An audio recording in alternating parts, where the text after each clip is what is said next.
Hello. In this short video, I'm going to be talking about networking and organisations and groups. This is Seminar 10. I'm going to be looking at the PowerPoint, if you have that open in front of you, for Seminar 10. And I won't be going in detail over every slide because I think you can read those yourself. I'll just highlight some points, but what we are looking at is what is a network. We're looking at what is networking, and we're looking at why networks are important in communities and community work, and how networking is a key tool for community work. And there'll be some examples of networking approaches to communities.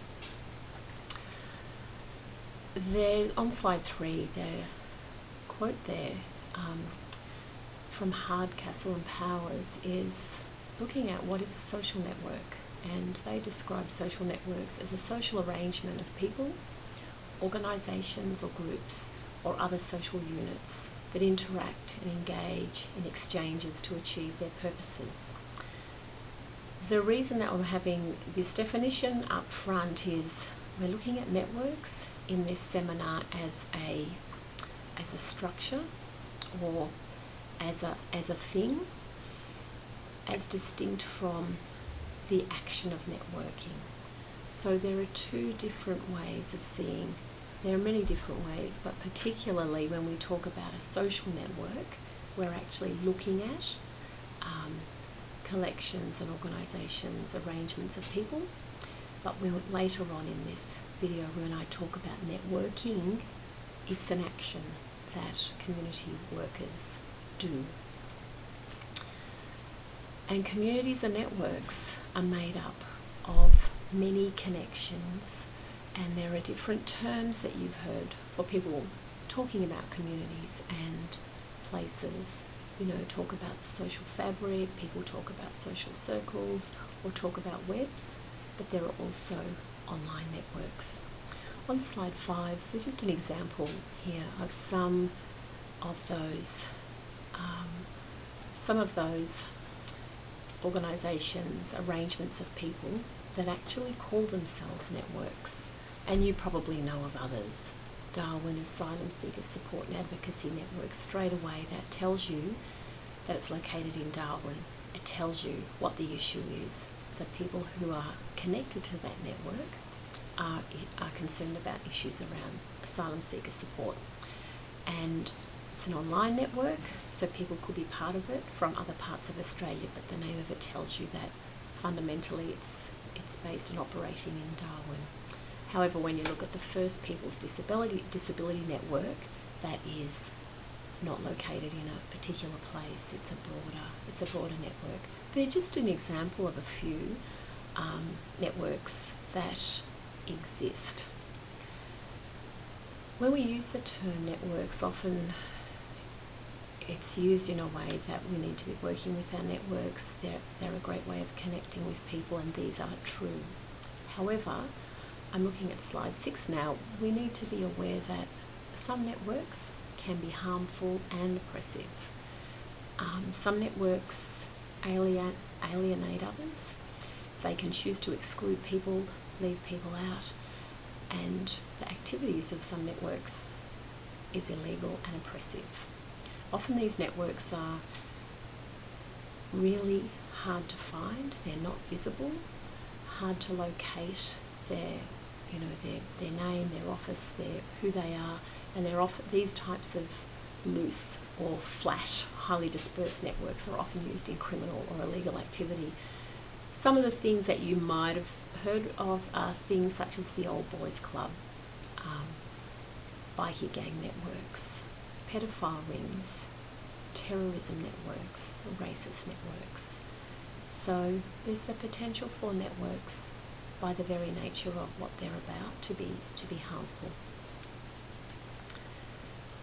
We're looking at also too how networks fits in with what we were speaking about many weeks ago about social capital, and different types of linkages between people happen in networks. Bonding can occur in networks where there's that enduring long-term relationship, close relationships between people, or bridging can occur where people actually connect with others that they're not really close to, such as their neighbours or work colleagues or interest groups in the community.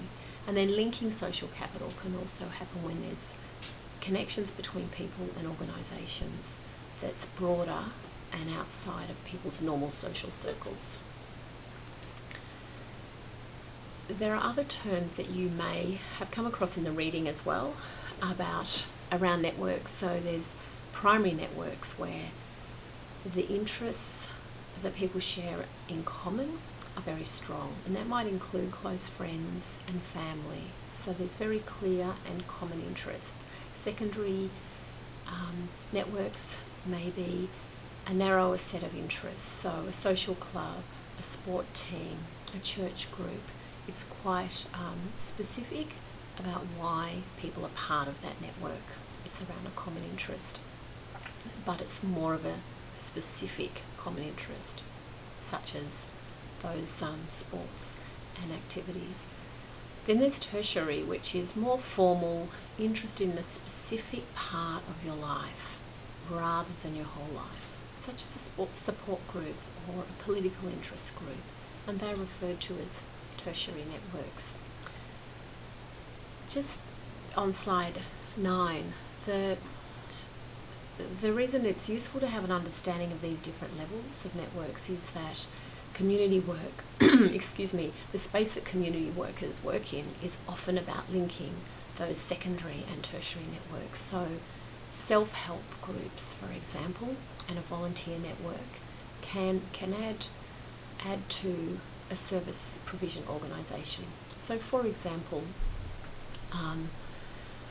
if we're talking about a service that is a youth service, for example, that provides support and counselling to young people, that service may also have connections to some self-help groups in the community that might be around young people and drug use, for example. If there's a group of young people who've got together around that, like a young person's AA, for example, that could have connections to the service that is paid to provide services to young people. So there's a potential for there to be connections between those. And this is often the space where community workers are assisting to make those connections and joining up. It enables the agencies to reach a greater number of clients, and it increases the visibility in the client community of that particular service. And organisations can and often do provide support to the self-help groups by way of groups accessing buildings, accessing rooms to have their meetings. Network approaches to thinking about communities. I'm looking at slide 10.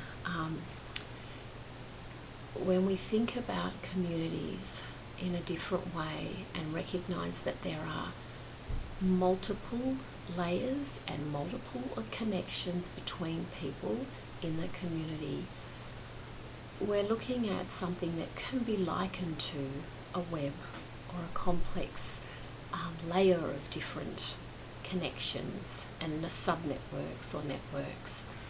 And one of the key roles for community workers is about joining up the web, is about making the connection between one group or one organisation or one self-help group or some individuals in an area with others that might share similar ideas or are concerned about the same issue.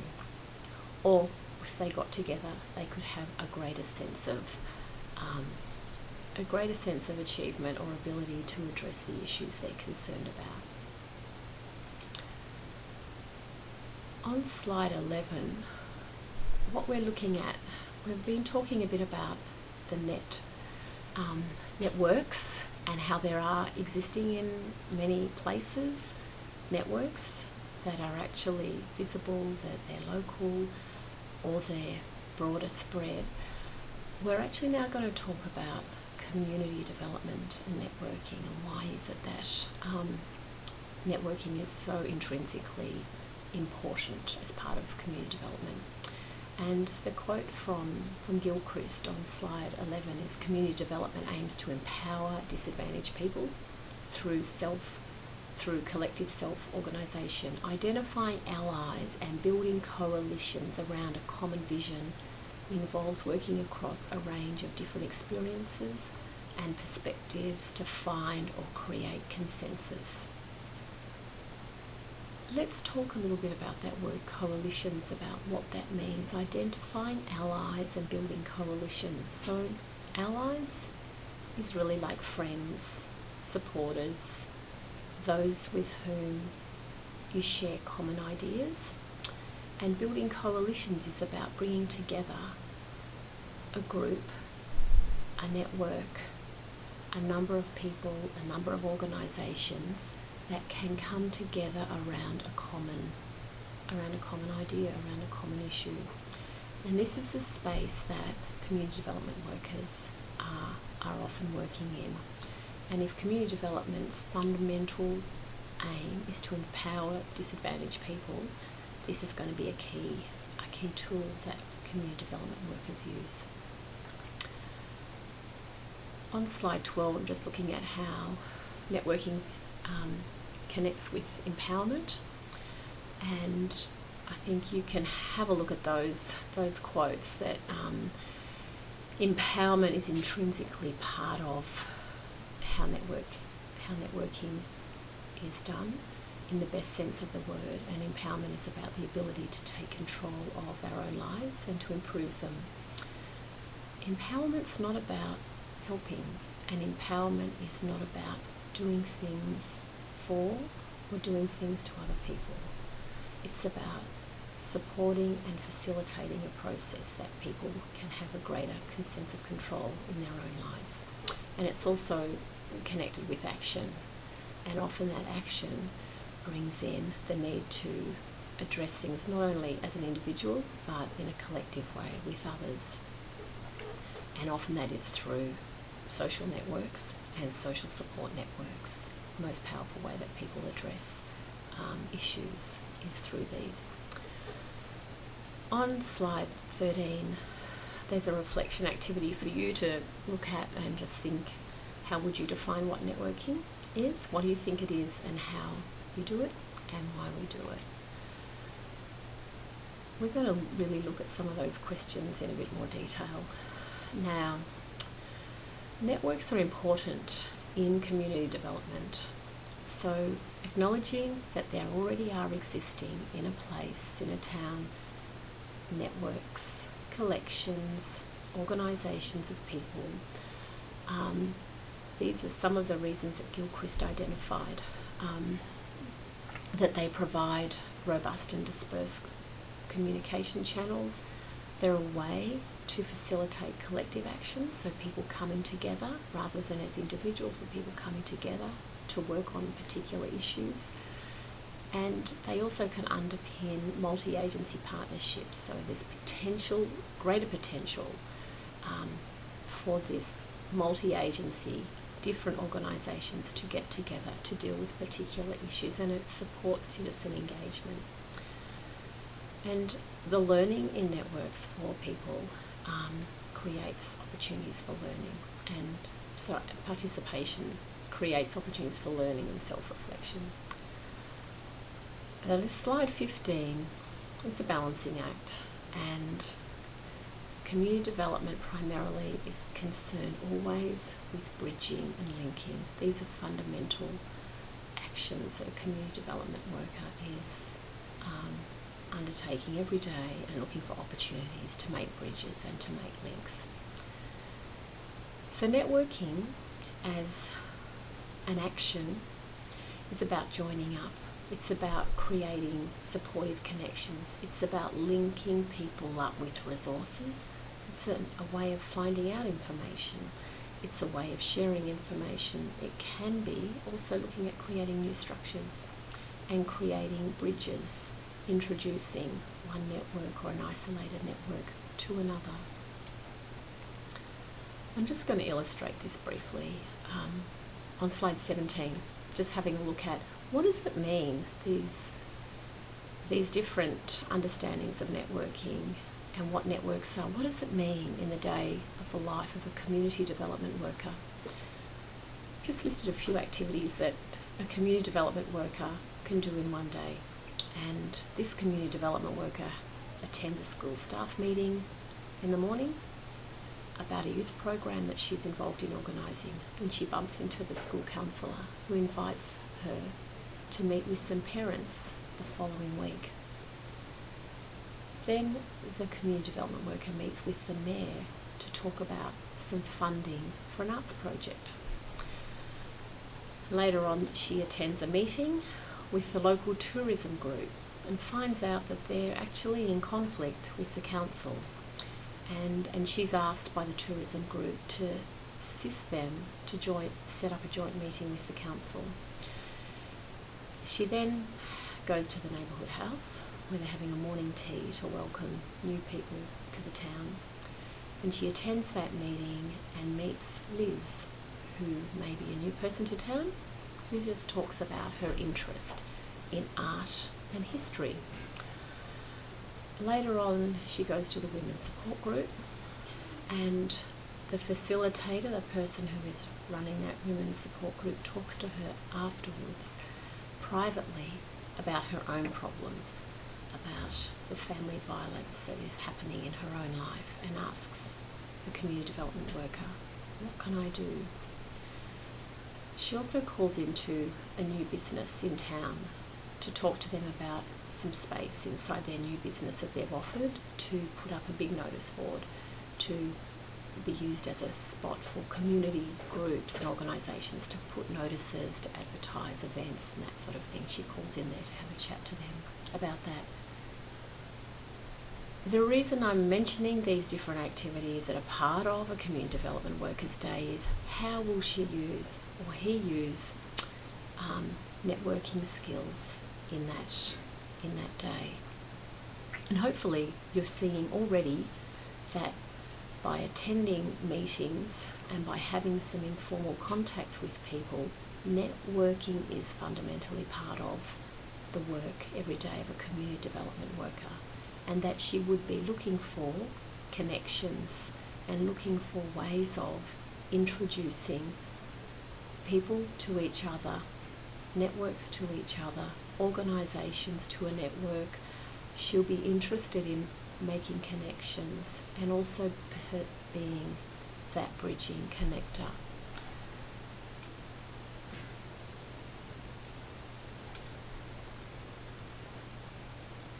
I'm going to skip over slide 18, but I think one of the things about networking as a neutral tool is it's not about it's an openness, it's a curiosity, it's an approach, and it's an attitude to work that involves the worker not being the expert, but being the one who inquires, who asks questions, or who points out connections to other people as well. You know, when someone says, oh, I'm talking about a community arts project, I just met Liz and she's just moved to town and she's really interested in being involved in this community and wants to find out if she can use her art in any way. The community development approach using networking is making those links, encouraging and supporting people to meet each other. As a practice, networking is deliberate and planned. I'm on slide 19. It's deliberate and planned, it's intentional. It's not an accident that networking is a core part of community development practice. It sustains cooperation, it's about building connection between others, and it's a core part of the work, even central to the work of a community development worker. The context always influences how networking is approached.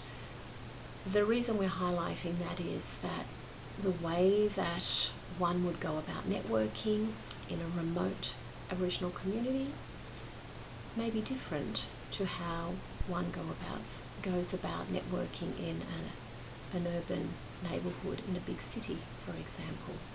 the key people that one may meet initially and speak to as part of their networking in an Aboriginal community is likely to be the traditional owners. To be the elders is to find out who are the people that they need to be speaking to by speaking to the traditional owners and elders first, and finding out who the leaders are. The principles are the same, but some of the processes might be slightly different, and the way in which you do it. One of the ways of including intentional networking for a community development worker is also scheduling in time to allow the informal to happen. So, for example, in one community, and particularly in this example, a community of an remote Aboriginal community, a really important place for doing some of that networking might be outside the store. And the community worker may make it an important part of their working week to just be outside the store when it's open and to meet people there and to talk to people there. That is a key part of an intentional networking. Even though it's happening in an informal setting, it's still deliberate and it's still part of the work. Slide 20 is an example of another worker who is not a social worker and who is not a community development worker, but who uses networking as part of their work. I'm just wanting to talk about Leo's work plan on slide 20. And as part of Leo's goals in his work, he has networking as part of that. He writes it into his work plan. He has goals that he articulates and talks about in his meetings, where he meets with different people and they connect back to the goals of his program. He has contact with a range of different people: politicians, church leaders, community organisations, organisers, community members and business people. And he has written down the names of those people and they are in his work plan. He sets up regular meetings with some of those people and some of those people are not so regular. But he's making a point every 6 months to make sure that he is building on those relationships and is keeping in contact with those people. The meetings that he has with those different people will happen in different settings, as we were talking about earlier. The context is really important. So for some of those people, it might be appropriate to go and sit down and have coffee. Someone else, it might be just that they go and sit on a park bench and have a conversation. Someone else, he may actually meet them in their office. So he meets the people in different settings according to what works best. And there's always a purpose and a focus for the meetings, and he is keeping notes and he is recording the outcomes. So at the end of a conversation with one of his contacts, one of the people he's networking with, they may have mentioned, you need to talk to so-and-so about that. He's got great ideas about that, and he will jot that down. So he keeps notes and records the outcomes. The reason I'm mentioning Leo's work plan is that networking is an important part of good work practice. It's a core part of community development work, but a lot of other workers and professionals will use networking as part of their work.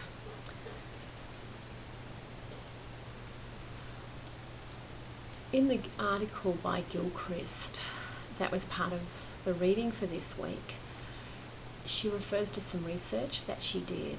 She spoke to workers who were good networkers, good community development workers who use networking as part of their practice, and asked them questions about what makes a good networker.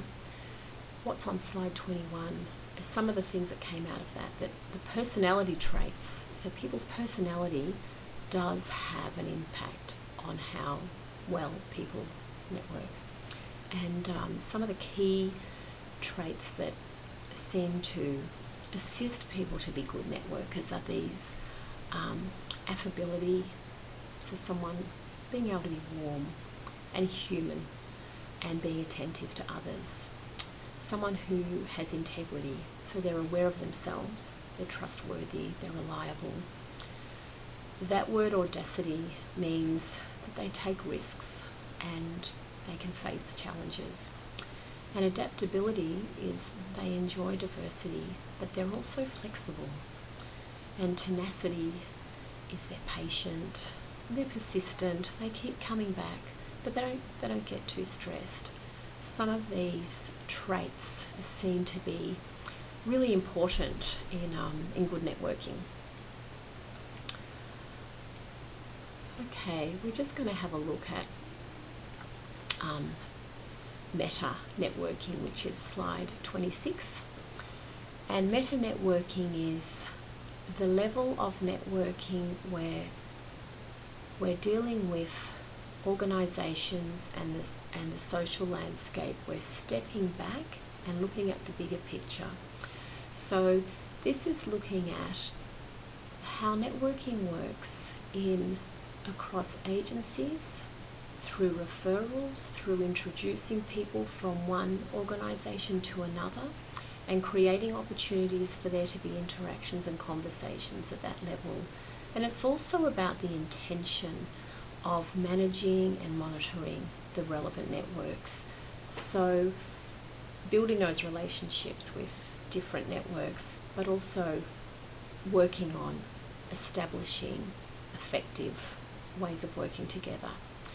It's also about looking at the tensions and dealing with those tensions that do exist between networks, and encouraging and supporting participation in networks where even when there's obstacles or resistance. One example of this may, for example, in a community where there is a mothers and a grandmothers group that has started to meet because they're really concerned about safety and they're really concerned about what's happening for young people in their neighbourhood. That group meets regularly because they're concerned about their own kids and their own grandkids, and they're talking together about how can they make a difference, how can they deal with that issue. But in the same town, the police have set up a community safety committee, and they've got people together from different organisations to join their committee to talk about safety. Now these two groups are working in the same town, in the same area, but the grandmothers group and the mothers group might really think that the way that they're looking at the issue is the right way, and they're not happy with the police group. And the police group are really concerned that they work with the organisations and that the organisations need to all be talking to each other, and they might not think that the grandmothers group is important. I'm just mentioning that because it highlights that there often are tensions around meta networking, and the role of a community development worker in that space would be about how do we actually get these two groups who care about the same issue to actually come together. So in this space there often are tensions and there often is conflict. Just finally to finish up, on slides 27, networking is an intentional tool in community work. So it uses the skills that the worker has, but it also develops their skills. And networking is core to the work of good community development practice. Also, networking is an important part of the work, so therefore it needs to be recorded and it needs to be reported on. It takes time for community development workers to network and to do that work, and it's intentional, so it needs to be reported on. And workers need to be flexible in the way that networking occurs.